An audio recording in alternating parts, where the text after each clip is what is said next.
நீங்கள் வந்து அவங்க நெஞ்சை பிளந்து காமிக்கணுமா அப்படின்னு பத்திரிகையாளர் மணி அவர்கள் ஒரு இடத்துல பேசினார். நெஞ்ச பிளந்தெல்லாம் காமிக்க தேவையில்லை, பாருங்க ராமசீனிவாசன் கூப்பிட்டும் அவங்க போகலை, அப்போ நெஞ்ச பிளந்து காமிக்க தேவையில்லை, அவங்க உறுதியாக நிற்கிறார்கள் பாஜகவை எதிர்ப்பதில் அப்படிங்கிற ஒரு பிம்பத்தை ஏடிஎம்கே மேலே கொண்டு வர்றதுக்கான ஒரு வேலைகள் நடக்குது.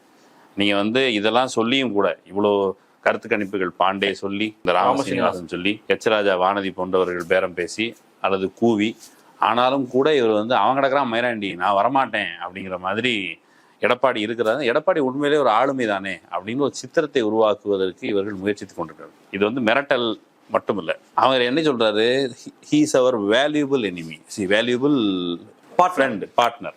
யார் வேல்யூபிள் பார்ட்னர்? ஏடிஎம்கே.